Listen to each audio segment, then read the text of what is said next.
아무튼 하는 사람 입장에서는 요즘에 사실 그런 시기예요. 그래서 이런 시기에는 오히려 돈을 들고 있으면 사실 기회가 오거든요. 내가 존버를 한다라고 생각하면 존버하세요. 근데 내가 팔아야 되겠다고 생각되면 좀 아쉽더라도 던져야 돼요. 그러니까 주요 지역의 소유자분들은 어쨌든 내가 존버할 수 있는지 체크를 그렇죠. 하고, 약간 또 급지가 떨어지는 분들은 지금을 기회로 삼고 팔 수 있을 때 또 제대로 팔아야죠. 팔고 현금으로 그렇죠. 환금을 하더라고요. 지금 현금을 가지고 기회를 노려야 되기 때문에 빠져나와야 될 위치에 있는 분들은 조금 더 아쉽지만 빠져나와야 된다. 그리고 또 좋은 위치에 있는 분들도 사실 내가 은행에서 못 버티는 정도 상황되면 빨리 파는 게 좋아요. 어차피 지금 앞으로의 1, 2년 정도는 예상이 다 되는 시장이거든요. 예를 들어가지고 여기서부터 더 안 좋은 상황으로 흘러갔을 때는 더 싸게 팔아야 되는 상황도 생길 수 있거든요. 그리고 매수자 입장에서 네. 어떻게 보면 떨어지는 장에서는 물건 잡는 게 불안하거든요. 그렇죠. 그러니까 상승장에 네. 사실 거래가 더 많이 되지. 맞아요. 이게 뭔가 또 이 타이밍을 놓치시면 매각 타이밍을 또 되게 딜레이될 수 있다는 네. 점도 하락장에서 주의하셔야 되는 부분인 것 그러니까 같아요. 지금 같은 경우가 호가랑 사고 싶은 가격의 차이가 많이 날 수밖에 네. 없는 시장이에요. 그래서 실질적으로 팔릴 수 있는 금액이 얼마인지에 대해서 빠르게 생각하셔야 돼요. 하락장이기 때문에 상승장 같은 경우는 내가 예를 들어서 100억 불러놓고 버티고 있으면 100억이 따라와줘요. 그러면 시기에 맞춰서 계약되는 게 부동산의 흐름인데, 지금은 내가 100억 버티고 있는데 실제로 팔릴 금액이 80억이면 맞춰서 팔아야지. 그래서 현금 가지고 차라리 다른 거를 더 낮춰지는 거를 살 수 있는 기회인데, 그거에 대해서 기회를 놓치시게 되면 내가 생각하는 것보다 더 아쉬운 금액에 팔 수 있다. 약간 제가 먼저 경험해본 입장에서는 이렇게 이야기를 좀 드려보고 싶어요. 그러면 이제 더 많은 질문을 받는 게 이제 사야 되냐? 매수를 하시려고 고민하시는 분들, 금리 때문에 은행 가면 놀라고 금매가 나올까 하고 중개법인 찾아오시면 또 생각보다 또 금매는 없고 이런 상황이어서 좀 혼란스럽게 생각하시는 분들이 있는데, 그분들한테는 어떻게? 제가 지난주에 미팅했던 지인이 있는데 테란로에 근처에 한 200~300평 정도 임대를 쓰고 계세요. 근데 이거를 내가 어떻게 해야 되는지에 대해서 고민을 하시더라고요. 내가 사야 되냐 말아야 되냐, 지금 계속 하락장이라고 생각이 드는데 이 상황에서 어떻게 해야 되냐. 근데 지금 같은 상황에서는 또 재밌는 게 뭐냐면 임대료는 어떨 것 같아요? 임대료 지금 많이 오르고 있잖아요. 그렇죠. 임대료가 올라요, 이런 시장에서. 그리고 요즘에 진짜 재밌는 게 뭐냐면 신축하는 게 소위 말해서 빡세요. 정말 힘들어진 시장이에요. 저도 지금 신축하고 있는데 건축비 장난 아닙니다, 진짜. 전쟁도 더 길어질 거라는 오늘 네, 기사 저- 봤습니다. 공원령을 한대. 네. 그래서 지금 러시아 막 비행기 값이 막 10배가 오르고 막, 이게 우리나라는 또 제발 이런 일이 없어야 되는데 라는 생각을 하는데, 전쟁이 뭐 유지되고 뭐 여러 가지 있어요. 그래서 자재값 올라갈 거고 물가 잡으려고 금리 올라가고 있는데 또 막 안 잡혀. 이게 솔직히 다 진퇴양난이에요. 지금 난세죠. 근데 난세는 또 영웅이 나오니까 그렇게 해서 물가가 올라가니까 지금 건축비 같은 경우도 대폭 올랐어요. 네. 지금 저는 다 평당 1,000만 원 이상치 있습니다. 아니 누가 뭐 그래서 금발라? 막 나한테 물어보더라고. 도금은 해? 라고. 네. 왜냐면 근데 제가 건물을 왜 이렇게 짓냐면 제 이름을 걸고 지은 건물인데, 또 이 업계에서 이거 또 선배님의 입장에서 막 건물 짓는다고 보여주는데 허접하게 당연하죠. 지으면 얼마나 욕을 먹겠습니까? 그래서 할 거면 좀 제대로 짓자라고 생각하는 마음으로 전 지은 거니까 좀 비싸게 짓고 하긴 한데, 아무튼 뭐 그런 것 때문에 신축이 어려워지다 보니까 최근에 신축 건물의 임대료가 너무 올라갔어. 지금 같은 흐름으로 계속 가면 신축 건물이 더 안 지어질 거거든요. 물론 지금 많이 지어지고 있어요. 막 여러 가지 짓고 있긴 한데 생각보다 그런 게 많이 줄어들 건데, 이런 상황에서는 결국에는 임대료가 올라가겠죠. 실제로도 비싸요, 임대료가. 제가 어떻게 분석을 해드렸냐면, 최근에 서초 쪽에 150억짜리에서 130억으로 내려갔던 게 네네. 있어요. 네. 네. 그것도 이제 금매였거든요. 감정가 150억에 매매가가 130억 되니까 완전 이런 거 사실 지금 잡아야 되는 시기긴 한데, 이런 건물이 있었는데 그게 한 500평 정도 됐거든요. 500평을 내가 임대로 들어갔을 때 임대료 대충 계산해보면 얼마냐라고 했더니 6천에서 7천 돼요. 그런데 내가 이거를 100억 대출 받고 들어가면 어떻게 되냐라고 했을 때 한 달 이자가, 이분들은 그래도 좀 법인의 사업용으로 들어가니까 4%대 나오더라고요. 한 달 이자가 한 4천만 원, 임대료 6, 7천 주고 들어가느니 4천만 원 더 좋은 거 아니냐, 이렇게 해서 막 얘기가 나왔던 케이스가 있거든요. 이런 걸 계산해가지고 사는 분들은 사야 돼요. 그리고 일단 가격이 내려왔으니까 이렇게 먼저 한번 가격에서 이렇게 딱 맞은 건물들을 내가 직접 쓰는 목적으로 딱 사잖아요. 그럼 3년 후에 어떤 일이 벌어지는지 아세요? 사람들이 다 하는 말이 있어요. 그때 나도 살 걸 그랬어. 왜 너만 샀어? 하잖아요. 예. 제가 코로나 3월 달에 터졌을 때 샀잖아요, 건물을. 저한테 다 공통적으로 하는 얘기가 뭔지 알아요? 아니 왜 그 건물을 너가 샀냐? 나도 주지 그랬어. 근데 너 3월에 살 수 있냐? 내가 그래. 그 마인드에서 어떻게 사? 그런 것처럼 뭔가 이렇게 이슈가 터지면 가격들이 이렇게 반영돼서 나오는 것들이 있어요. 이런 걸 사야 돼요. 근데 여기서 제일 관건이 조건이 하나 있어요. 모른다는 거지. 용기와 약간 감각, 약간 느낌, 필. 내가 최근에 그 되게 유명한 광고 회사 대표님을 어제 또 꼬량주를 하나 먹었어요. 그래서 네. 이런저런 얘기했는데 대표님은 면접 볼 때 느낌 하나만 딱 보면 돼요. 그래서 동물적인 그 감각과 냄새가 납니다.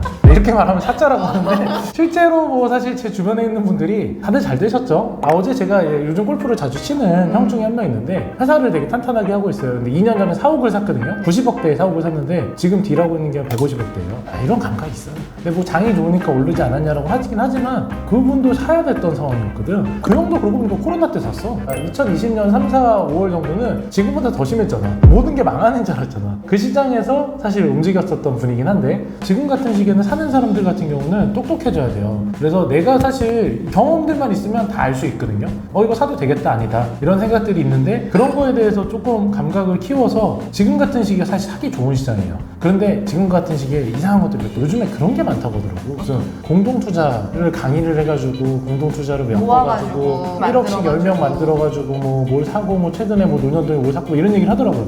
개 터무니없는 거 샀냐 막 이런 얘기를 제가 했어요. 그런데 실제로 이게 그 중간에서 이렇게 해먹는 사람들이 좀 많더라고요. 물론 괜찮은 분도 있어요. 뭐 거래해보고 제가 느껴봤던 분 중에 족장님 이런 분들 되게 잘하세요. 선수야 정말 잘하고 괜찮은 분들이 있는데 아닌 분들이 꽤 많더라고. 이걸 가지고 막 강의료 몇백만 원씩 줘가면서 막 1000만 원씩 뭘 걸라고 하고 뭐 이렇게 하면서 하는 분들인데 특히 요즘 같은 시장에 이거 잘못하면 절단 납니다 진짜. 정말 신경 써서 많이 하셔야 되고요. 이런 거에 대해서 막 고민이 되고 어려운 분들 댓글 남겨주시면 저도 굉장히 그냥 저의 솔직한 얘기 개인적인 이야기들을 하는데 진짜 실제로 이런 위기 때 내가 오히려 하나 기회를 잡아보겠다라고 생각하는 분들이 있으면 잘 판단해서 좋은 분하고 좀 하셨으면 좋겠어요. 우리 변 팀장님한테 굳이 와가지고 꼭 하라고 저는 얘기 드리는 건 아니고요. 아무튼 사는 거는 근래 내려가는 거 잘 구별해서 사세요. 나옵니다. 재밌는 거 나오고요. 충분히 살만한 거 나오고 좋은 거 잘 사놓으면 2, 3년 후에 분명히 얘기 나와요. 그래서 좀 정리를 네. 한번 해보면 첫 번째로는 실사용을 원하시는 분들 그런 분들은 사실 적극적으로 지금 임대료가 상승하고 있기 때문에 임대료와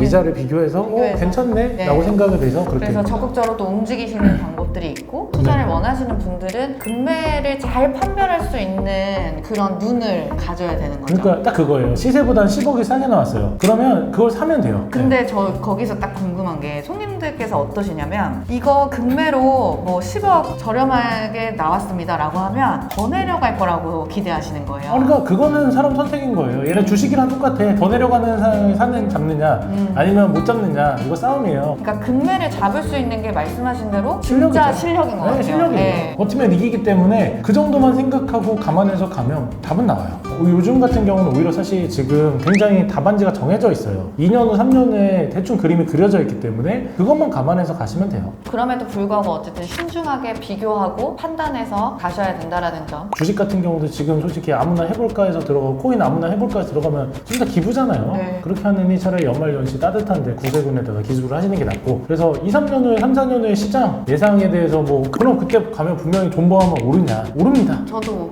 네, 무조건 올라요. 네, 그때 되면 다시 올라갈 수 있는 장이 나올 거고요. 오히려 이렇게 한번 금리가 이런 식으로 급등이 됐었기 때문에 오히려 저는 이 다음의 상승장은 더 크게 오르지 않을까라는 생각도. 저는 그때 부자 돼 있을 거니까 따라오시면 저도. 될 것 같아요. 예. 그래서 뭐 추천 지역이라고 있어요. 추천 지역 이렇게 쫙 있죠. 전 여기서 제일 공감 못할 것 같은 동네들이 몇 군데 있어요. 남양주는 어떤 예, 전 이거 일단은 여기 사시나? 잘 모르겠는데 진접이 제가 야구하러 많이 갔던 동네인데 차가 생긴다고 했는데 GTX 뚫리면 딴데 여기 다 빨려요. 외곽에 사는 사람들 다 서울로 도심으로 오지 뭐하러 거기서 놀아요. 여기서 저는 이해 못하는 동네 하나 있어. 연남동, 상수동, 망원동 사시잖아. 망원동 뭐 달라지니? 근데 신축 빌라가 굉장히 많아졌어요. 빌라가 많아진 건 좋은 거 아니에요. 네, 연남동은 네. 저는 이미 답이 나왔다고 생각하거든요. 연남동 휴먼타운이 풀린다고 해서 연남동 휴먼타운 안쪽까지 상권이 엄청 생길까요? 저는 한정적이라고 생각하거든요.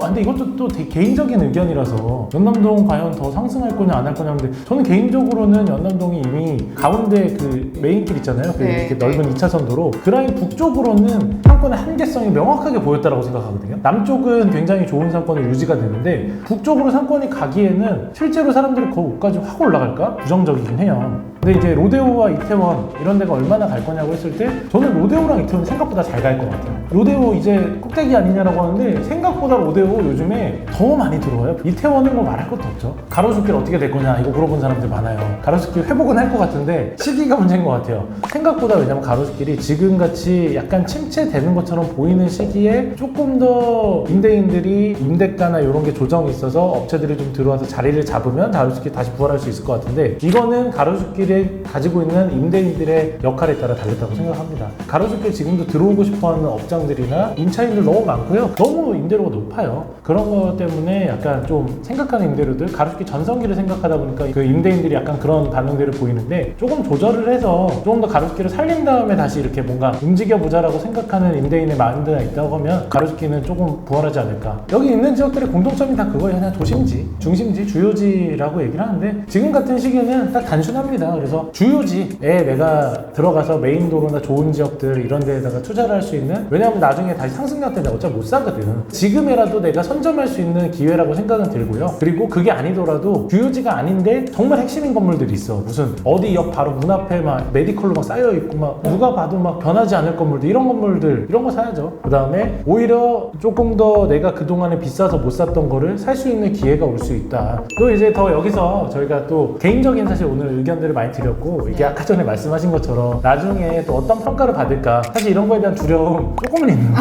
유튜브라는 게 진짜 내가 하고 싶은 대로 자유롭게 하라고 있는 대표님 막 거잖아요. 인스타 거기 캡처돼서 네. 돌아다니더라고요. 그거는 뭐 오래됐어요. 제가 뭐 반포의 아들도 있고요, 뭐 과천의 아들도 있고, 뭐 그래서 제가 반포 AS 영상 한번 올린 적 있거든요. 반포 참 좋아요, 막 이거 한번 올린 적 있는데 아무튼 뭐 정말 개인적인 네. 의견들이잖아요. 근데 그래서 오히려 또 이런 개인적인 날 것의 이야기들이 그렇죠. 더 전 중요하다고 생각 들거든요. 네. 그래서 도움이 되는 시간이 아니었나 생각이 네, 드네요. 또 궁금한 점 있으시면 댓글 달아주시고요. 언니네 복덕방 같은 경우는 신규 영상들이 올라온다고 하니까 네, 제가 모두 6개월 쉬었거든요. 다시 또 달려보겠습니다. 네. 가시죠. 안녕.